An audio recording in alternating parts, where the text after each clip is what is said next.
Oh, you know, that day I've got a friend. That's one of our friends' birthday is the 17th of July.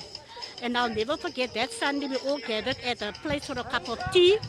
It was still just around the corner. And it was me, Auntie Mientjies, and 4 friends. We grew up together. And that Sunday, funny enough, Coline was looking for her mother, and my daughter said, your mother's there by Auntie Susie. They're having a cup of tea for her birthday. And she came in there. And that Sunday afternoon, she came there and she said, bye, I'll see you. And that's the last Sunday we saw her.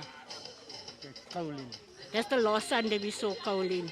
And you know, Auntie Mientjies always said, she always used to ask Coline, why? Why? So Coline said, Mommy, ek doen nie die vir my nie, maar vir die kinders wat nou gaan opgroei na my. And I think to myself, Auntie Mientjies was a brave woman. She was a strong person. I mean, to lose 3 children. And that's why I say it's an honor to have a memorial here and to commemorate where she came out of, where Coline came out of, the house Coline came out of is still here in Boekenhout Street. So we just celebrate with Auntie Mientjies and with Selina that's still left.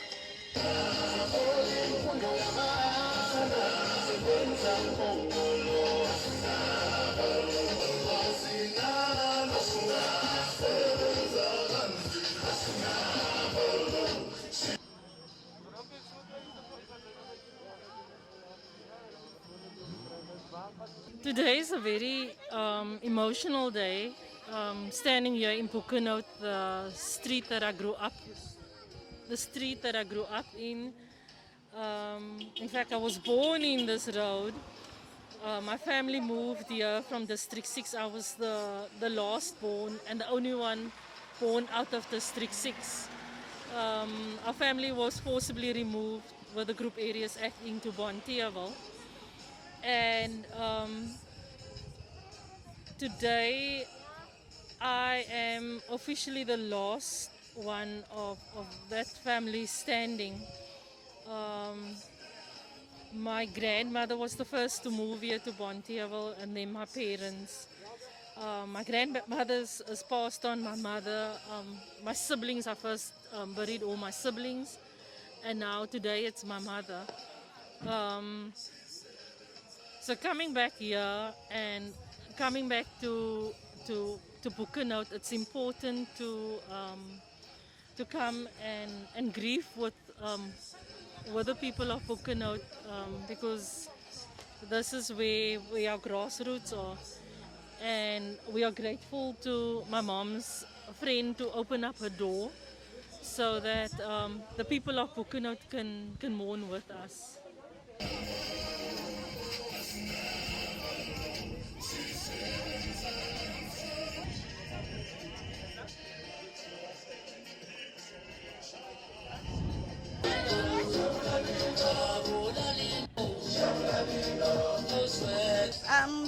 The passing of Coline was very sad, and me being probably one of the youngest, also younger than Coline, and that worked with Coline, was very sad at that time. And then the killing of or the dying of Coline so tragically brought us and Auntie Mientjies, myself and Auntie Mientjies, even closer.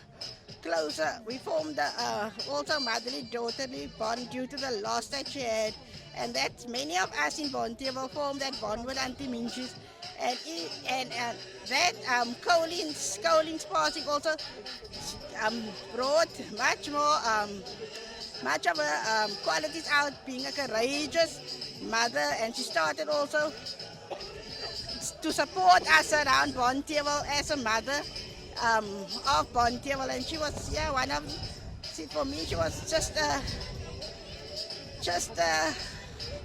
very strong, courageous, powerful woman as the years go on, and supporting us, supporting our movement, supporting us also, even what Auntie Mientjies was, after Coline's passing, her house was like a safe house for many comrades that came out of Cape Town, from Worcester, that stayed there. So that was what she was, like a mother to all of us. in Bonteheuwel and across Cape Town.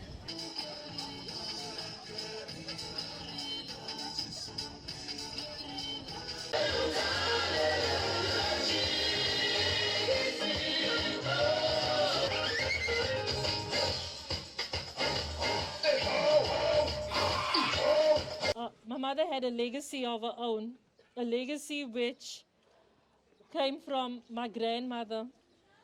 My grandmother used to run a soup kitchen when soup kitchens were not famous or didn't have a name back then. But when it came to school holidays, the children knew they could come with a cup to my grandmother's house because she would make soup for the kids during the holiday. And as Auntie Patsy mentioned, the legacy of feeding was always in our family. My mother was a cook. She worked. She started off as a tea lady, and she ended up. She was employed as a cook for Nationale Pers and for Nanem Shan. And when she came home over weekends, she would cook again for the community. And when Coline was in detention in 1986 to 1987, they had the detainee support group, the Justice and Peace detainee support group, and they would go to the Chancery in Cape Town at St. Mary's on a Saturday morning, and they would cook food for the political prisoners, for the men in Victor Verster and the women in Paulsmoor. And that was my mom's legacy. So this morning when I woke up, I knew that when I step into Boekenhout, when I step into Bonteheuwel, it was necessary to come in here with food. So when we leave here, we will ensure that everybody is fed, and you can let the neighbors know there's enough food for everyone. So please make sure that everybody eat and nobody go hungry to bed. Thank you.